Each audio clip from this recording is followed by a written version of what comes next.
¿Son las mujeres las que más sufren en las guerras? Se han levantado voces intentando contraargumentar estas palabras. Se ha intentado explicar por qué son los hombres los que más sufren. Sin embargo, resulta difícil desarticular dicha afirmación debido a un hecho ideológico y dialéctico que, una vez asumido en el debate, impide, mediante una certeza casi absoluta, un punto de vista desde el cual razonar mejor. Dicha certeza es que la guerra la hacen los hombres. Basta solo emitir esta afirmación para que cualquier intento de contraargumentar quede fuera de juego. El hecho dialéctico e ideológico es el siguiente. Desde el pensamiento identitario, desde una ideología posmoderna de la colectivización, la sociedad aparece como un enorme conglomerado de estancos, inconexos entre sí, enajenados unos de otros, desprovistos de una causa o de varias causas generales que expliquen los aspectos de una sociedad en su conjunto. Así, lo que serían aspectos, rasgos característicos de un fenómeno globalizador, se convierten en identidades limitadas, encerradas en sí mismas. La única comunicación que existe entre dichos espacios identitarios, la única relación aceptada entre las identidades desde el punto de vista ideológico postmoderno, es la de la opresión. El análisis, la crítica de la sociedad se desarraiga de toda causa natural, de toda explicación histórica y se circunscribe únicamente a las reglas establecidas por la ideología, con su eje central en la idea de opresión. Es como si la sociedad humana no fuese el resultado de millones de años de evolución, sino una especie de bolsa esquizoide en la que de modo espontáneo y en un instante caen cientos de bolas de billar golpeándose unas a otras. Pero dichas bolas de billar, que ahora se contradicen, son sólo una de las tantas interpretaciones que de los rasgos de un fenómeno evolutivo la mente humana hace. La dialéctica enajena a una de otra, convirtiéndolas en entes inconexos cuyos rasgos característicos aparecen arbitrariamente, interpretados ahora como imposiciones sin historia, sin origen en comunidad alguna, pura actividad de la esencia opresora del sistema. La separación entre hombre y mujer se establece dialécticamente así, de modo falso y perverso. El hombre y la mujer serían dos colectivos sin ninguna otra conexión histórica que el concepto de opresión. Aquí, un ideólogo de oficio podría argumentar que sí existe una causa histórica para las relaciones de opresión entre hombres y mujeres, el llamado patriarcado. Pero este concepto no es entendido en su análisis histórico y evolutivo, sino sólo como interpretación subjetiva de cierta selección de rasgos de la sociedad. Luego, es a partir de aquí que se hace una interpretación ideológica de la historia pasada, y no al contrario. El patriarcado, establecido como estructura ideológica de esta sociedad, es usado como causa arbitraria que reemplaza a aquellas causas que, en todo caso, lo habrían producido. A la pregunta de ¿por qué la mujer en general domina la esfera familiar y el hogar?, se responde que, debido al patriarcado como estructura de opresión, se vio recluida por el opresor en los ambientes de crianza y alimentación. Enseguida veremos cómo, mediante el breve análisis evolutivo y demográfico de las relaciones intersexuales de nuestra especie, podemos llegar a una interpretación totalmente contraria, en la que la mujer aparece como opresora. Desde ya, tengo que decir que dicha nueva interpretación es también perversa y carente de una visión de conjunto. Todo sacrificio humano en el recorrido histórico de nuestra especie es algo que debemos tomarnos con la distancia de los años y con la contemplación comprensiva propia de un producto superior. Imaginemos una población estrictamente femenina,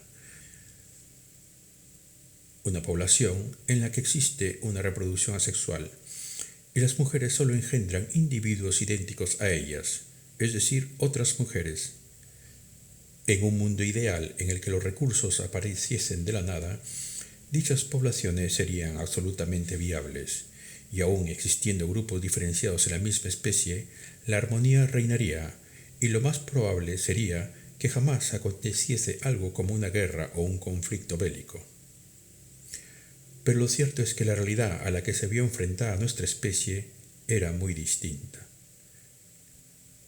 Homo sapiens, originado en el seno de la escasez y la lucha constante por la sobrevivencia, vivió en unas regiones de África extremas.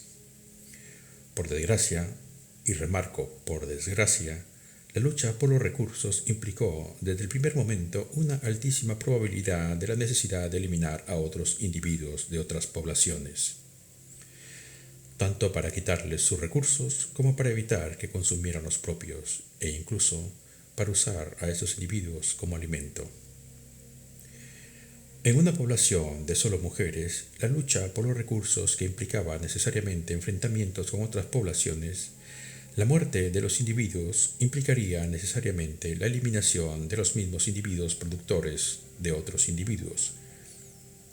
Las poblaciones humanas no hubiesen durado ni medio segundo geológico. Evidentemente, existe este tipo de organismos de reproducción asexual que son exitosos hasta el día de hoy. Pero lo son porque las circunstancias en cuanto a recursos fueron totalmente distintas a las que nosotros nos vimos enfrentados. En ese mundo de escasez, una reproducción asexual de orden femenino sería la peor de las estrategias para la supervivencia. Bastaba con que en una sola de las poblaciones de dicha especie, en la más ínfima si se quiere, apareciese un nuevo tipo, con unas características especiales enfocadas en la consecución de recursos y en la protección de los productores de individuos, para que el resto de poblaciones con la antigua estrategia asexual no tardasen en desaparecer. Es así que en el mundo de escasez en el que nos tocó evolucionar, el papel defensivo, el papel de lucha contra quienes intentasen apropiarse de los recursos de la población y de quienes intentasen simplemente eliminar dicha población para tener una mayor disponibilidad de los mismos, quedó en manos fundamentalmente de los machos. No se quiere decir con esto que fue estrictamente así y que deba ser estrictamente así. Los roles se solapaban y se solapan hasta el día de hoy. Cosa que nos indica hasta qué punto, a pesar de todas las crueldades que puedan haberse cometido en el proceso, en general la lucha por la supervivencia era algo que se realizaba mediante la colaboración, el sacrificio mutuo y, ciertamente, la empatía mutua. Pero es precisamente en el momento más crítico de todos, en el momento en que las circunstancias cambian hacia un peligro de mortandad casi total, en donde aparecen en toda su radicalidad los roles originarios. En Ucrania han prohibido que hombres de entre 18 y 60 años abandonen el país en guerra, poniendo a salvo a las mujeres y los niños. Es en situaciones como una guerra en las que se muestra la radicalidad de nuestra historia evolutiva. Pero no solo en la guerra, casi cualquier situación que ponga en peligro nuestra supervivencia deriva en el mismo efecto. Terremotos, hundimiento de barcos, tsunamis, incendios. En todos ellos, si se cuenta con la posibilidad de hacerlo, las mujeres y los niños son puestos a salvo y los hombres ocupan la posición protectora. Haciendo una nueva interpretación de lo explicado, podría afirmarse que los hombres, los machos de la especie, son un colectivo educado únicamente para el sacrificio en beneficio de la mujer. Ideológicamente hablando, podríamos afirmar que el patriarcado oculta un matriarcado de fondo casi inapreciable, capaz de sacrificar a miles y millones de hombres con la única intención de que la mujer no corra riesgos mayores. Pero como ya he dicho, esta es una interpretación sin perspectiva y perversa. Una interpretación que jamás suscribiría una mujer o un hombre con el suficiente entendimiento como para darse cuenta de que se trata de otro rasgo de nuestra especie, cuyo origen y cuya imagen actual obedece a algo más profundo. algo casi insondable en el que aparecemos como las dos caras de una misma moneda.